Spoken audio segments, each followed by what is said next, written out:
जय श्री सीताराम। इस नवरात्रि के पावन शुभ अवसर पर क्या करना चाहिए? देवी को प्रसन्न कैसे करें? माँ को प्रसन्न कैसे करें? आप सबका यही प्रश्न होता है ना।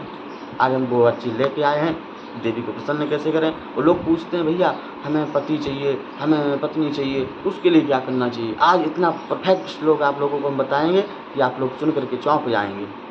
इतना परफेक्ट, इतना पावरफुल श्लोक वो आप देवी के चरणों में समर्पित उस श्लोक को बोलेंगे, महाराज आनंद हो जाएगा। इसलिए आज उसकी विधि जानो। विधि क्या है? देवी की पूजा करने की विधि क्या है? उस देवी को पूजने कैसे, पूजा कैसे करें? उस माँ को प्रसन्न करने के लिए विधि भी ज़रूरत है। विधि और भक्ति जब दोनों सम्मिलित होते हैं तो करंट उत्पन्न होता है, और वही करंट महाराज माँ भगवती को प्रकट करता है। इसलिए उस विधि को पहचानो और जब भी पूजा करो, हम स्नान ध्यान करने के तत्पश्चात एक पात्र में जल लें। उस जल में आचमन करें 3 बार, ओम केशवाय नमः, ओम नारायणाय नमः, ओम माधवाय नमः। 3 बार उस जल को पिएँ। उसके तत्पश्चात अपने ऊपर जल छिड़कें, आसन के ऊपर जल छिड़कें, अपने शिखा बंधन करें, तिलक लगाएं। उसके तत्पश्चात हाथ में चावल फूल लेकर के माँ भगवती का ध्यान करें। कहें, हे देवी माँ, हम आपका ध्यान कर रहे हैं। उनका स्वरूप आँखों में बनाएं, नेत्रों में उसके स्वरूप को सम्मिलित करें और महाराज उनके चरणों में समर्पित कर दें। 4 बार जल चढ़ाएं उनके चरणों में। इसके बाद तिलक चंदन कर दें देवी जी का और उनसे प्रार्थना करें अच्छा वर पाने के लिए, अच्छी पत्नी पाने के लिए। 2 श्लोक बताता हूँ। सबसे पहले सुनो, पत्नी पाने के लिए।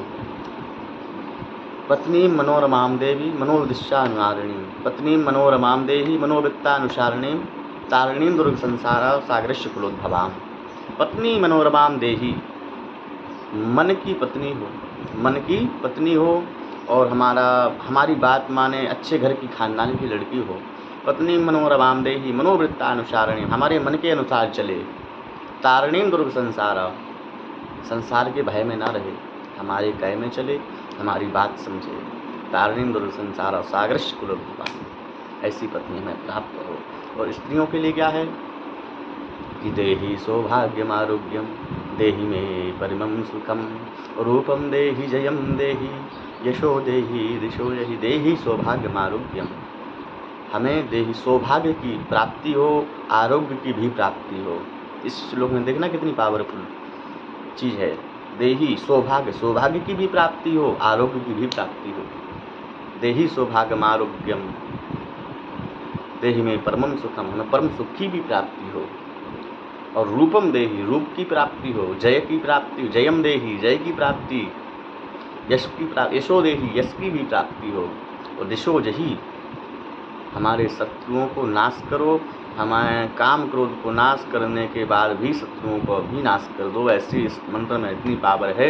इसलिए आप सभी इस मंत्र का जप जरूर करें। कम से कम ज़्यादा नहीं तो 1 माला जरूर करें। इस मंत्र की आपकी कृपा देवी की आपके ऊपर बनी रहेगी। निश्चित आप इस मंत्र को करें। जय श्री राम, जय श्री राधे श्याम।